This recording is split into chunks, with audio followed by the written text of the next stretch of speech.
Hoy compartamos la palabra de Dios con el sermón titulado Una vida sin respuestas. Cuando se le pregunta a la gente, ¿cuál es el significado de la vida? ¿Cuál es el propósito de vivir en este mundo? Responden, no sé. En realidad, nadie sabe las respuestas a estas preguntas sobre la vida. Entonces, ¿por qué los seres humanos nacen en este mundo? ¿Por qué estamos viviendo en esta tierra? ¿No debería haber alguna razón? Cuando visité los Estados Unidos por primera vez, un oficial de inmigración en el puesto de control me preguntó, ¿cuál es el propósito de su visita a los Estados Unidos? ¿Cuál es el propósito de este viaje? Esta fue la primera pregunta que se me hizo. Es lo mismo ahora. Cada vez que visito nuestras iglesias en otros países, la primera pregunta que hacen los agentes de inmigración es, ¿cuál es el propósito de su visita a este país? En la Biblia se nos menciona como extranjeros y peregrinos sobre la tierra. Entonces, ¿cuál es el propósito de venir a esta tierra? Para tener una vida significativa, necesitamos entender ese propósito. Sin embargo, puesto que nadie sabe las respuestas a las preguntas, ¿por qué vinimos a esta tierra y a dónde vamos? Simplemente vivimos, pasando por la misma rutina sin sentido día tras día, ¿no es así? Sin embargo, la Biblia nos da las respuestas. El Padre y la Madre Celestiales nos dieron todas las enseñanzas y respuestas. ¿De dónde vinimos? ¿A dónde iremos en el futuro? Nuestra visita a este planeta Tierra tiene un propósito claro. Si alguien pregunta, ¿por qué los seres humanos han venido a esta Tierra? Debemos darle la respuesta correcta. Cuando un oficial de inmigración les pregunta, ¿cuál es el propósito de su visita? Deben darle una respuesta clara. De lo contrario, pueden parecer sospechosos para ellos. Si eso sucede, los llevarán a otra habitación para una investigación más rigurosa. Y los deportarán si consideran que su visita es inadecuada. Del mismo modo, ¿cómo podemos establecer objetivos y el destino correcto de la vida sin comprender claramente la razón y el propósito de nuestra visita a esta tierra? Sin embargo, la gran mayoría de la gente simplemente vive día a día sin tener ningún objetivo. En nuestra vida de la fe, no debemos venir a la iglesia solo para cantar alabanzas, orar y escuchar sermones, simplemente porque es el día de reposo. Ya que estas respuestas se nos han dado a conocer, ¿no deberíamos recorrer el camino de nuestra vida de la fe alegres y agradecidos? Hermanos, incluso la oportunidad de vivir de esta manera es muy corta. En la Biblia, la vida humana se compara con la neblina, que aparece en la mañana y se desvanece repentinamente. También compara los días de nuestra vida con la hierba y las flores. Hermanos, ¿han visto cuánto tiempo los cerezos permanecen en flor? Los árboles se ven hermosos y permanecen en flor durante aproximadamente una semana. Luego la mitad de las flores caen. Al día siguiente cae la otra mitad y desaparece. De los 365 días del año, ¿acaso no permanecen los árboles en flor solo durante 2 semanas como máximo? Creo que la Biblia nos enseña lo corta que es realmente la vida humana. Por eso, debemos compartir todas las respuestas a la vida con la gente del mundo y guiarlos al eterno reino de los cielos.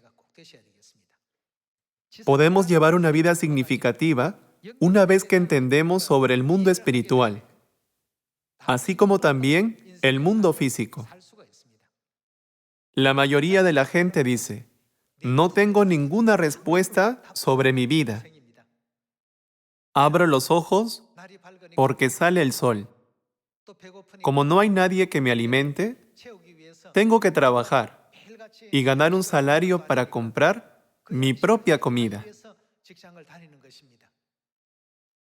Después de vivir 60 o 70 años, cuando la gente se pregunta, ¿por qué vine a esta tierra?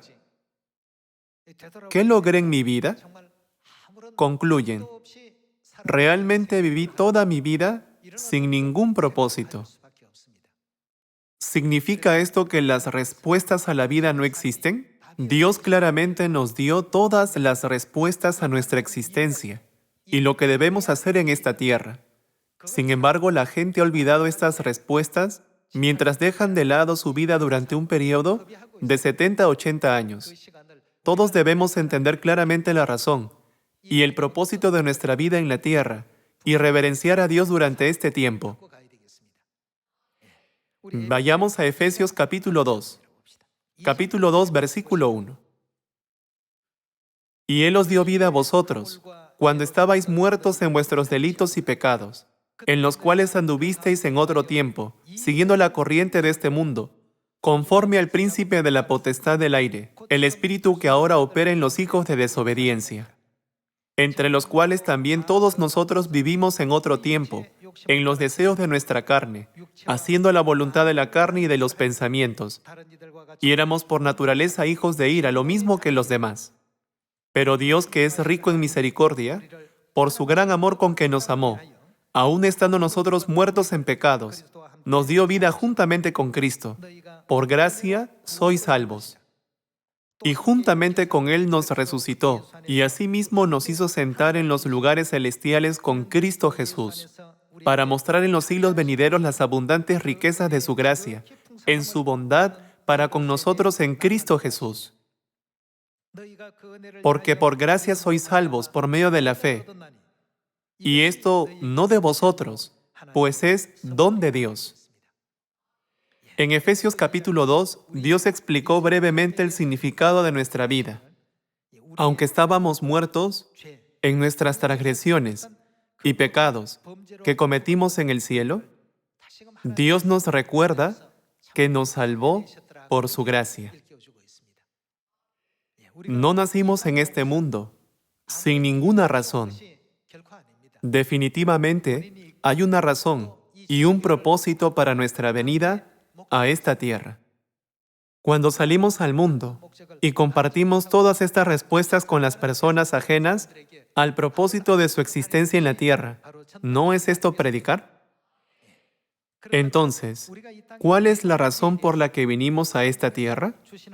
Veamos a través de la Biblia. Vayamos a Génesis capítulo 2, versículo 7. Entonces Jehová Dios formó al hombre del polvo de la tierra, y sopló en su nariz aliento de vida, y fue el hombre un ser viviente. Podemos entender que Dios creó a los seres humanos con polvo y aliento de vida. El polvo se refiere a nuestro cuerpo. ¿A qué se refiere el aliento de vida? Se refiere a nuestra alma que Dios sopló en nosotros. A través de Génesis, capítulo 2, podemos entender que un hombre está formado de cuerpo y alma. Mientras viven en la tierra, algunos han encontrado respuestas al propósito de esta vida, mientras que otros viven en vano, sin encontrar las respuestas. Aquellos que no se dan cuenta del propósito de venir a la tierra, vivirán en vano y no podrán evitar el castigo eterno del infierno. Por el contrario, aquellos que han encontrado las respuestas pueden reverenciar a Dios correctamente y volver a la gloria eterna del reino de los cielos. Si vemos Eclesiastés capítulo 12, versículo 7, está escrito: y el polvo, el cuerpo, vuelva a la tierra como era, y el espíritu, el alma, vuelva a Dios que lo dio. Dios formó al hombre con un cuerpo y un alma. Si un hombre muere, cada elemento vuelve a su origen. El cuerpo vuelve a la tierra y el alma vuelve a Dios. ¿Acaso el alma no vuelve a Dios, ya que el alma se originó de Él? Entonces, ¿nuestras almas realmente vivieron en el cielo antes de venir a esta tierra? Confirmémoslo en Proverbios capítulo 8, versículo 22. Jehová me poseía en el principio, ya de antiguo, antes de sus obras. Eternamente tuve el principado desde el principio, antes de la tierra. ¿No fue Salomón quien escribió el libro de Proverbios y dijo, eternamente tuvo el principado? Por esto, podemos entender que antes de que el mundo comenzara, Salomón ya existía. En otras palabras, Salomón estaba allí, cuando se creaba la tierra. Entonces, ¿Salomón existía en un cuerpo físico antes de que el mundo comenzara? Por supuesto que no. Si es así, ¿no era un ser espiritual que vivía con Dios en el cielo, en el mundo de la cuarta y quinta dimensión? Versículo 24. Antes de los abismos fui, ¿cómo? Fue engendrada, antes que fuesen las fuentes de las muchas aguas, antes que los montes fuesen formados, antes de los collados, ya había sido yo engendrada. No había aún hecho a la tierra ni los campos, ni el principio del polvo del mundo. Cuando formaba los cielos, allí estaba yo, cuando trazaba el círculo sobre la faz del abismo. Salomón vio directamente a Dios creando el mundo. A partir de esto, podemos entender que Salomón debe de haber existido espiritualmente y no como un ser humano en la carne. ¿No es así? Pasemos al versículo 30. Con él estaba yo ordenándolo todo, y era su delicia de día en día, teniendo solaz delante de él en todo tiempo. Así es como se explica en Proverbios capítulo 8. No solo Salomón, sino todos los seres humanos eran ángeles celestiales, que vivían en gloria y en delicia de día en día, teniendo solaz delante de él en todo tiempo. Veamos el mismo testimonio a través de otro profeta. Vayamos a Job capítulo 38, versículo 1. Entonces respondió Jehová a Job desde un torbellino y dijo, ¿quién es ese que oscurece el consejo con palabras sin sabiduría?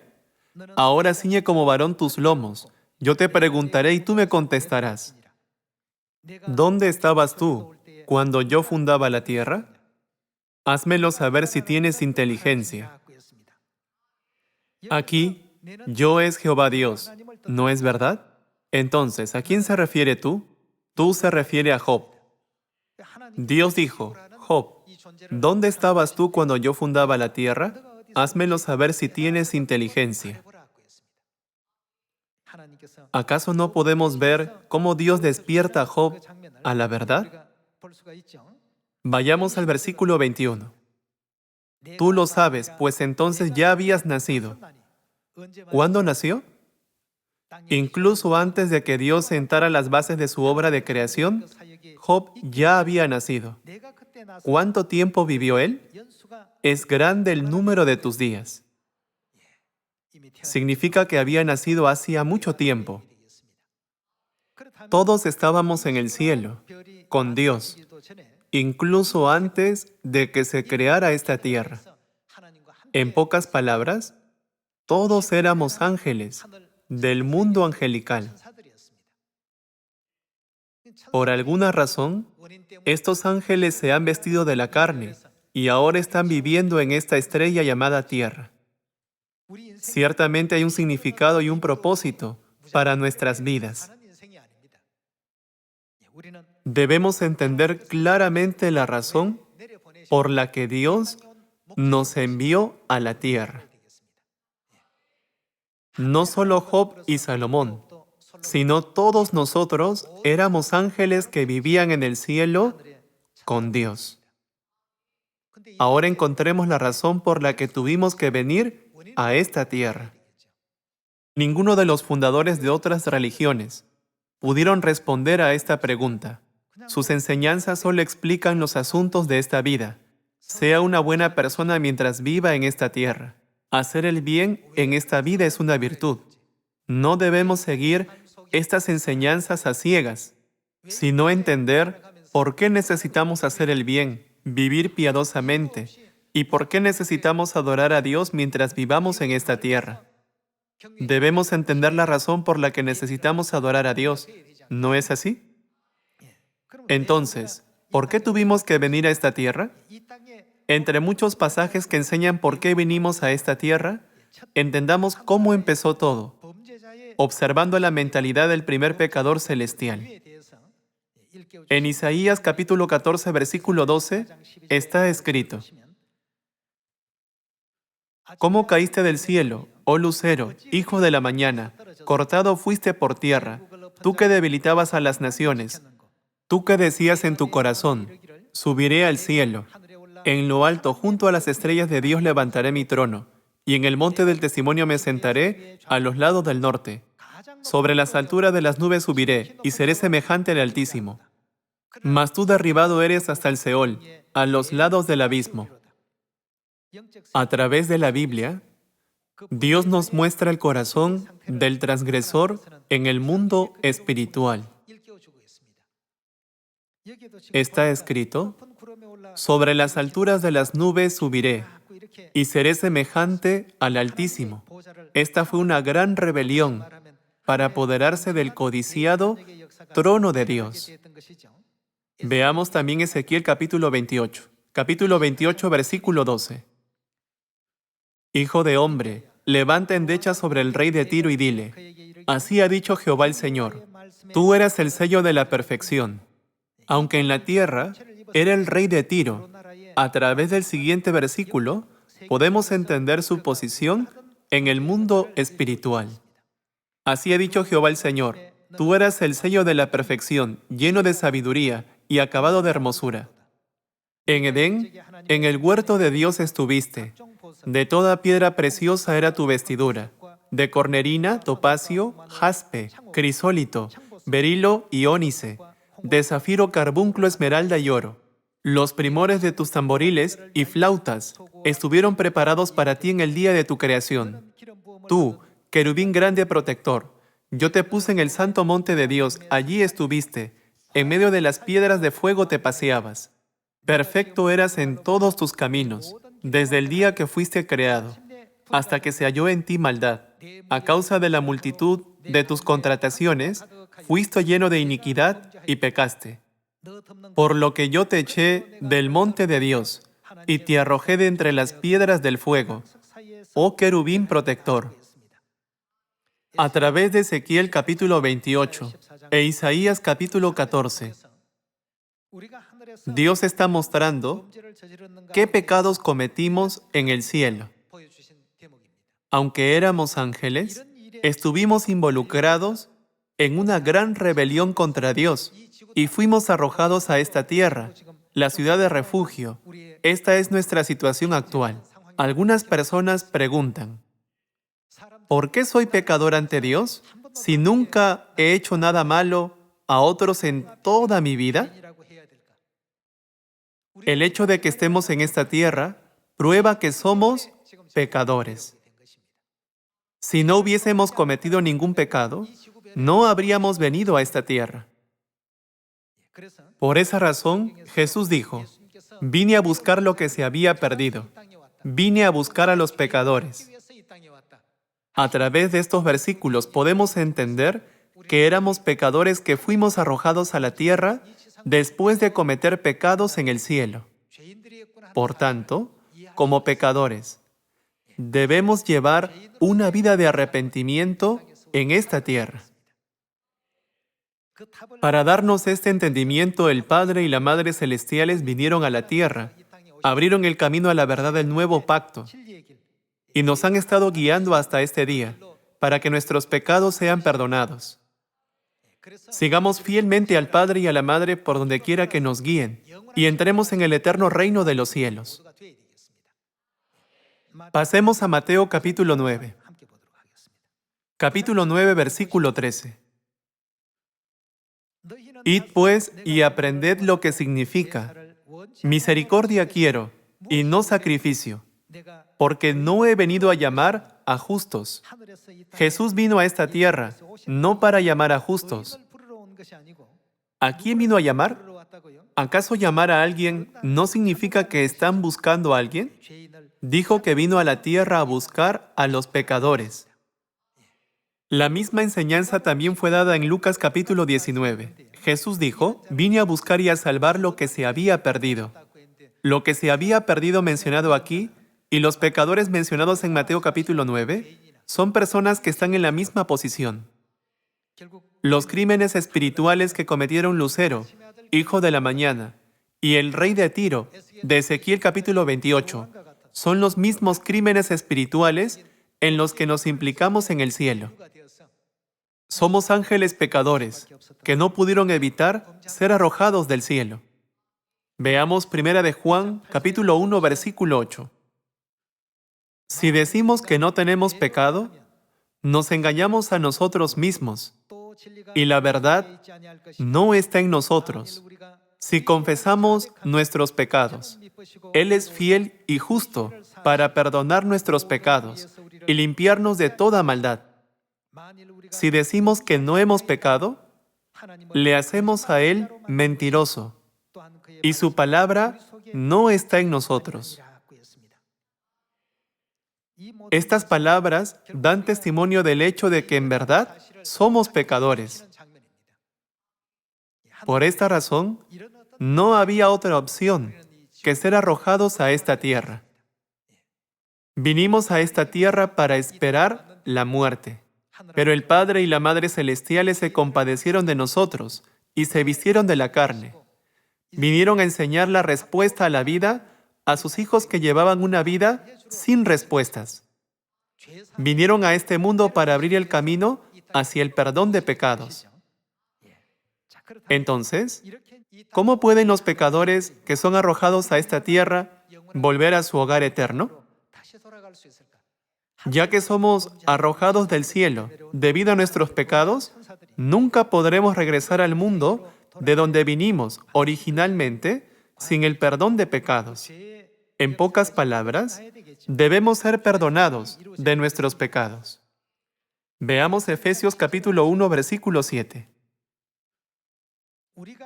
En quien tenemos redención por su sangre, el perdón de pecados, según las riquezas de su gracia. ¿A qué se refiere su sangre en este versículo? La sangre de Jesucristo, a través de la cual nuestros pecados son perdonados. Los pecados que cometimos en la tierra también se consideran pecados, pero los pecados, en este versículo, se refieren a los pecados que cometimos en el cielo. Está escrito que tenemos redención, el perdón de pecados. Entonces, ¿en qué verdad ha prometido Dios que está la sangre de Jesucristo para el perdón de nuestros pecados? Debemos encontrar la respuesta. Encontrar la respuesta y llevar una vida de la fe adecuada. ¿Acaso no es el camino de regreso a nuestro eterno hogar en el cielo? Veamos juntos Mateo capítulo 26. Capítulo 26, versículo 17. El primer día de la fiesta de los panes sin levadura, vinieron los discípulos a Jesús diciéndole: ¿Dónde quieres que preparemos para que comas la Pascua? Y él dijo: Id a la ciudad cierto hombre y decidle: el maestro dice, mi tiempo está cerca, en tu casa celebraré la Pascua con mis discípulos. Y los discípulos hicieron como Jesús les mandó, y prepararon la Pascua. Vayamos al versículo 26. Y mientras comían, tomó Jesús el pan, y bendijo y lo partió, y dio a sus discípulos y dijo: Tomad, comed, esto es mi cuerpo. Y tomando la copa, y habiendo dado gracias, les dio diciendo: Bebed de ella todos, porque esto es mi sangre del nuevo pacto, que por muchos es derramada para remisión de los pecados. ¿Qué prometió a través de su sangre, según el versículo 28? Jesús nos dio el pan y el vino de la Pascua, diciendo: Esto es mi sangre del nuevo pacto, que por muchos es derramada para remisión de los pecados. ¿Cómo llamó a este pacto? En la Biblia en coreano dice, mi sangre del pacto. Pero en la Biblia en español está escrito, mi sangre del nuevo pacto. Jesús explicó el significado de darnos el pan y el vino de la Pascua como el perdón de pecados, con su sangre del nuevo pacto. Al establecer el nuevo pacto, nos dio la preciosa enseñanza de que quien lo guarde será perdonado de sus pecados. Dado que estamos viviendo en este planeta, vestidos de la carne, debido a nuestros pecados que cometimos en el cielo, no podemos regresar a nuestro hogar espiritual llevando el mismo pecado. Necesitamos el completo perdón de nuestros pecados, pero es algo que no podemos hacer solos. Según Marcos capítulo 2 y Lucas capítulo 5, nadie puede perdonar los pecados excepto Dios. Entonces, si alguien perdona todos los pecados de la humanidad a través de la verdad del nuevo pacto, ¿quién podemos entender que es Él? Él es Dios. ¿Quién vino a esta tierra y perdonó completamente los pecados de toda la humanidad a través de la Pascua del nuevo pacto? El Padre Ansanjón y la Madre Celestial Nueva Jerusalén vinieron a la tierra y nos enseñaron la Pascua y permitieron comer el pan y el vino de la Pascua. De esta manera, Dios nos dio un propósito y una dirección en la vida, abriendo el glorioso camino para todos nosotros. Todos los sufrimientos en la tierra llegarán a su fin con el tiempo. Antes de ese momento, a menos que se encuentre el propósito de la vida y se restaure la gloria del reino de los cielos, de la que disfrutábamos en el pasado, lamentablemente, toda la humanidad sufrirá la agonía del infierno eterno. El espíritu y la esposa se compadecieron de nosotros y vinieron a esta tierra en la carne. Han venido a la tierra a buscar a los hijos de Sión. Recibamos la salvación y entremos en el eterno reino de los cielos sin falta, con arrepentimiento, esperando que todos podamos llevar una vida digna de entrar en el eterno reino de los cielos que se acerca. Quisiera concluir este sermón. Muchas gracias.